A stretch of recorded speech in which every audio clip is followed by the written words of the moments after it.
All MSK clinicians get asked this question pretty much on a weekly basis. Should I exercise my osteoarthritic joint or joints? Will it be helpful or will it be harmful? And when you've been told that you have a wear and tear condition in your joints, then it's natural to assume that exercising it will just create more wear and tear and ultimately just accelerate the arthritic process.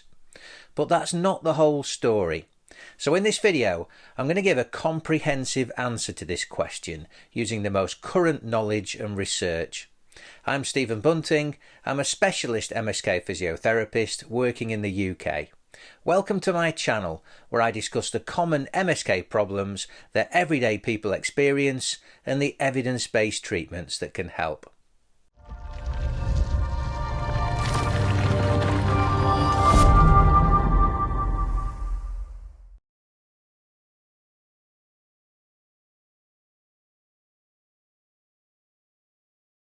Osteoarthritis is a degenerative condition which affects the joints. It can affect any joint, but it's most common in the hips, knees, spine, and the small joints of the fingers and thumb. And if you have osteoarthritis, and I'm guessing you do if you're watching this video, then I'm pretty sure that at some point you will have been told that it's a wear and tear condition. But that's a very simplistic and largely untrue description of osteoarthritis.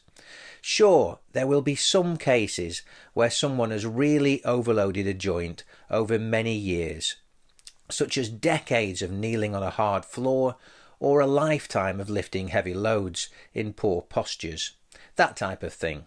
But in today's workplaces, you don't tend to see that level of strenuous work-related activity anymore.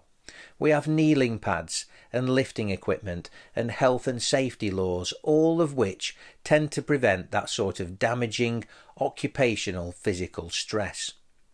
And indeed, if osteoarthritis was a simple wear and tear condition, then it would stand to reason that we would see much more of it in people that have active physical jobs or who are involved in sports or have really active lifestyles. But that's just not the case. Indeed, we see the opposite. We see higher levels of osteoarthritis in people that have sedentary jobs and inactive lifestyles. In fact, research has shown no clear link between higher activity levels and the development of osteoarthritis. So basically, for the vast majority of people, it's not a wear and tear condition. There is something else going on. But before we get into that, let's just look at what's actually happening in an osteoarthritic joint. So the tissue affected is mainly the cartilage, which is the smooth, slippy, gristly substance that lines the end of the bones.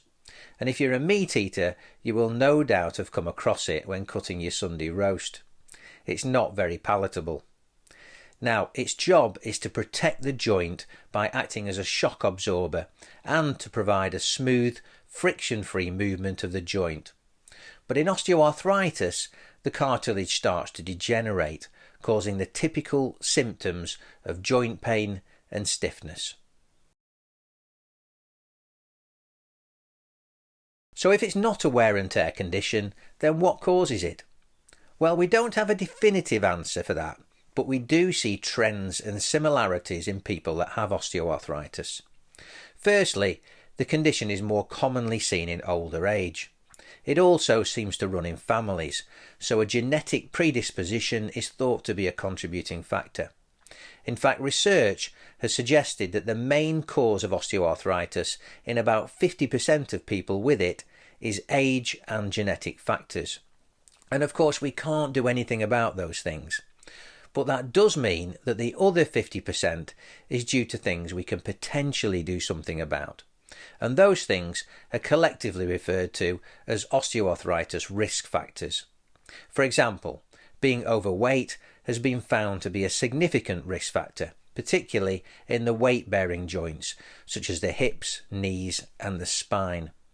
There's also a higher risk of developing osteoarthritis in people with sedentary jobs and inactive lifestyles. In fact, unhealthy lifestyles, which are dependent on a variety of different factors, are thought to be a major risk factor. So this is things like having a poor diet, high in sugar and highly processed food, and also poor levels of fitness and general health. We also know that previous joint injuries, particularly a major ligament trauma or a fracture through a joint surface, can lead to future arthritis. And there are likely to be other factors at play which we don't yet fully understand. The causes of osteoarthritis is still an active area of clinical research.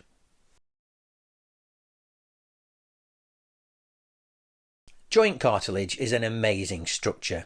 Indeed, scientists have tried and failed to produce a synthetic cartilage that performs anywhere near as good as the real thing.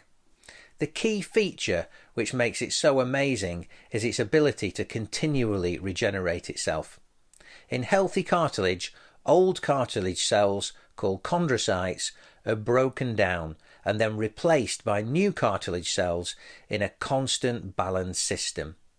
In osteoarthritis, the balance between cartilage cell breakdown and regeneration gets thrown off, and the chondrocytes start breaking down at a faster rate than new cells are being produced.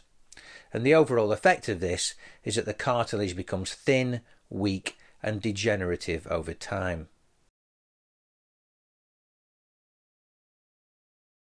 Cartilage, like many different body systems, is a use it or lose it tissue. If it's not being used, then there is no stimulation to produce new chondrocytes and the cartilage starts to break down. Anyone who has ever broken a bone and has been treated in a plaster cast will know about the use it or lose it response. Because when the cast is removed, whatever joint was immobilized will be stiff, weak and painful, even if the joint was completely undamaged. If you don't use a joint, even for just a few weeks, it will weaken and stiffen because the body will not maintain an area that isn't being used. That's a waste of precious resources. When you start moving and exercising the joint again, it will then slowly return to health. In fact, the whole human body is basically a stimulus response system. If you stimulate it, it will respond, and if you don't stimulate it, then it won't respond. So the answer to the question is yes. Moving and exercising a joint can help maintain healthy cartilage. But what if you already have osteoarthritis? Can exercise still help? Okay, so let's take stock. We know that for most people, osteoarthritis is not a wear and tear condition. We don't fully understand the causes, but we know that older age and genetics play a role, as do the lifestyle-related risk factors that we discussed earlier. We also know that movement and exercise can stimulate cartilage growth and repair. But can exercise improve cartilage health once it has started to degenerate? And can it therefore improve the symptoms of osteoarthritis? And the research is very clear that the answer is yes. Multiple studies have now shown that movement and exercise in early arthritic joints can help stimulate cartilage growth and improve the symptoms of pain and stiffness. And there is no evidence to suggest that exercise can harm joint cartilage. In fact, the Arthritis Foundation states that exercise is considered to be the most effective non-drug treatment for reducing pain and improving movement in patients with osteoarthritis. I'm going to tell you a story about a patient of mine over 20 years ago now. I was still quite new in the job, and I was seeing a patient in his 80s with severe late-stage knee osteoarthritis. His x-ray looked something like this, which is often described as being bone on bone. He walked in with a profound limp using a walking stick. He could only manage to walk a few steps at a time, and as a result he was pretty much housebound and was really struggling with knee pain, stiffness and weakness. His family doctor and his knee consultant thought that a knee replacement surgery was the only treatment option likely to help, but unfortunately he had other health-related issues which meant he couldn't have the surgery. So he was referred to physiotherapy, somewhat as an act of desperation, just to see if there was anything we could do to take the edge off his symptoms, as painkillers were no longer helping. And at the time I really didn't hold much hope. His knee was extremely painful, really stiff and very weak. So I started just working on range of movement, and we concentrated on knee extension as he couldn't get his knee fully straight, and he was therefore walking on a bent knee, which certainly wasn't helping the situation. So just using one simple exercise, we set about trying to improve his range of knee extension. And it was painful, but he stuck at it, and where most patients in his situation would have given up or not even bothered to try, to his credit he persisted and got into a routine of doing them every single day. And over about 3 months, in baby steps, he very slowly improved his knee movement to the degree where it was eventually almost fully straight. And because he was now walking on a straight knee, his mobility improved and his weight-bearing pain also improved. And because he could now see some tangible progress, he was keen to see if any further improvements could be made. So still keeping things very simple, I introduced just one strengthening exercise. His main aim was to improve his walking distance, so he worked on the muscles involved in walking, the quads and the glutes. So I got him doing a small chair squat. At first, he could literally just do one, and that was enough for him. It was painful, and his knee made an impressive grating noise when trying to do it, but again, he set about doing them regularly alongside his knee extension stretches, and I also got him bending his knee in an attempt to improve his range of knee flexion. So he now had 3 exercises to do regularly. The chair squat started with just a single squat twice daily, but after a few days he doubled this, and after 3 weeks he was managing to do about 5 reps twice daily, and his pain started to improve. And again he was determined and resolute, and slowly but surely in baby steps he managed to progress to the degree that 3 months later he was doing 3 sets of 15 reps twice daily and was dipping much lower than before. And as a result he could now stand from sitting quite easily, and he was walking longer distances with less pain, and he was really pleased, as was I. It had taken 6 months to get to this point, but he had stuck at it, overcome the initial discomfort and persisted.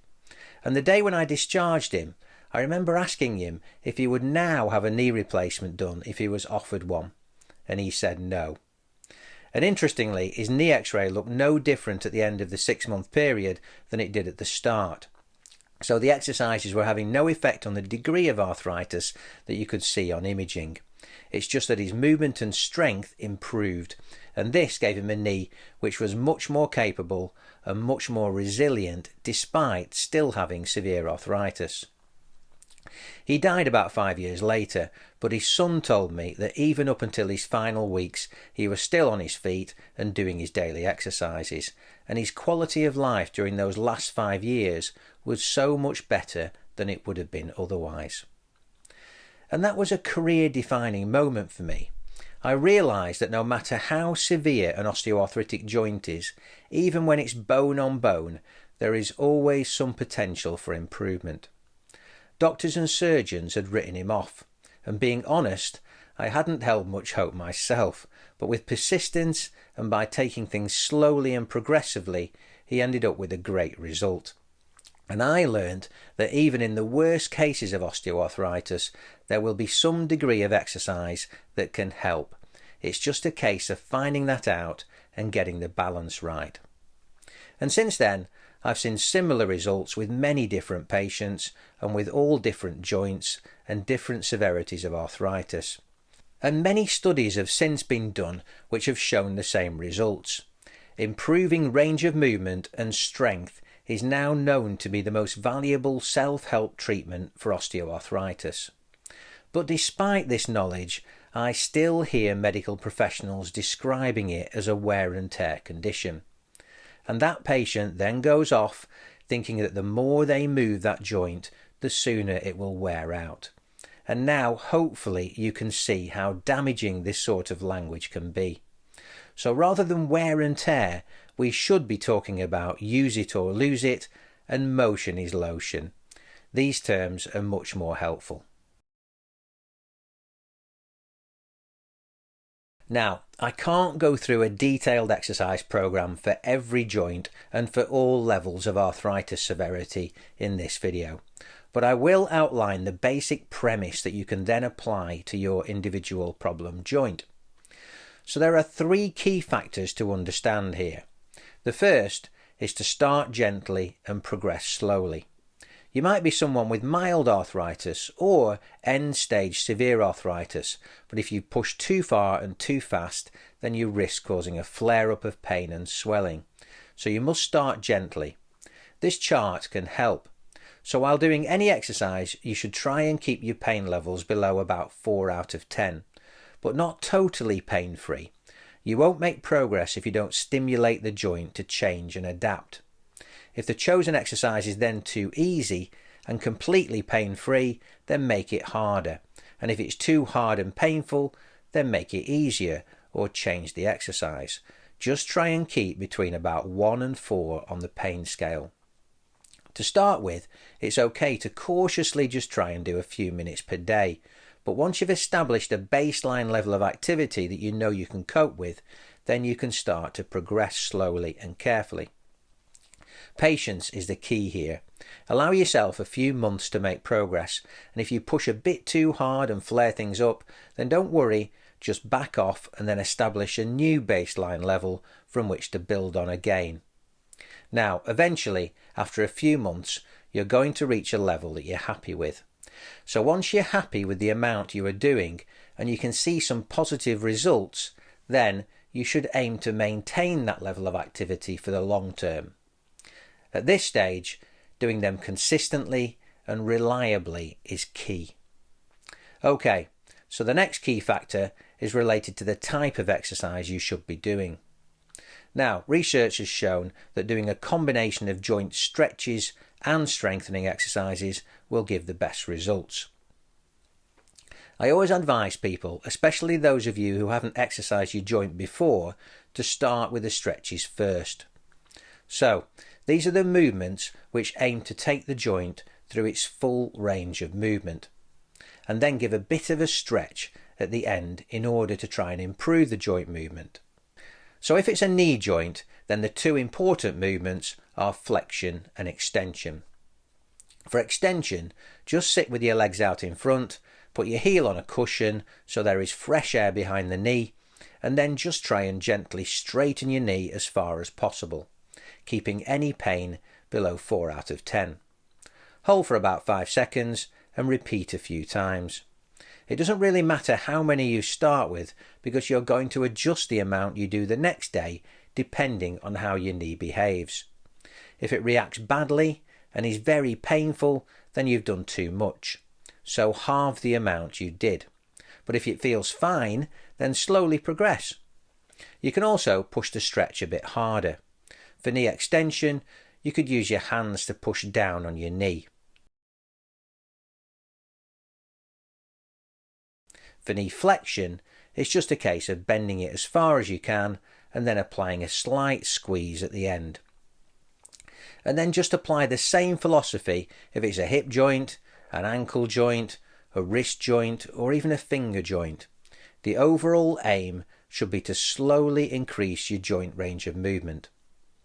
For strengthening exercises, it's just a case of looking at which muscle groups are responsible for moving that joint and then exercising those muscles in a functional way. So for the hip and knee joints, you're going to usually want them to be strong in standing and walking, and when standing up from a sitting position. So an exercise like a small squat, a step up, or a sit to stand movement would be great. And again, start slowly and easily, just doing a few repetitions and then progress in baby steps. A good target for a few months' time is 3 sets of 20 repetitions done twice daily. But don't get carried away.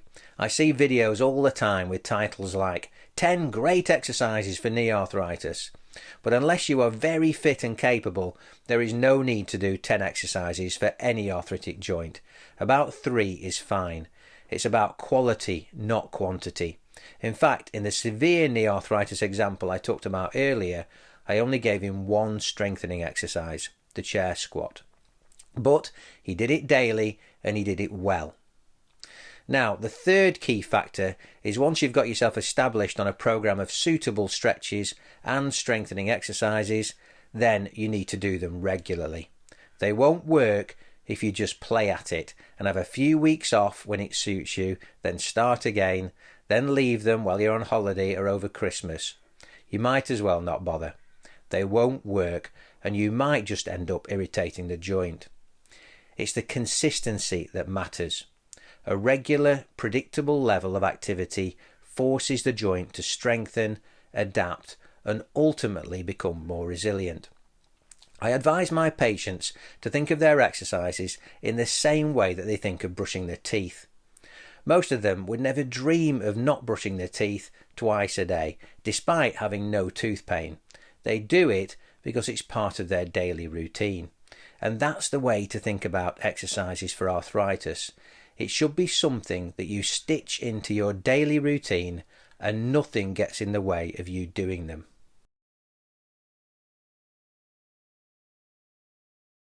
Okay, so hopefully you now understand that osteoarthritis is not a wear and tear condition, and that exercise can be really helpful no matter how bad your arthritis is. They aren't going to cure you or change how your x-ray looks, but they can improve symptoms and help you to get the best out of your arthritic joints. And the evidence shows us that the majority of people will benefit from an improved quality of life and maybe delay or even stave off entirely any joint replacement surgery. Okay, well that's about it. I hope the video has been helpful for you. If so, then please consider subscribing and liking it, as that really helps other people to find it. Well, until next time, thanks very much for watching. Take care and bye for now.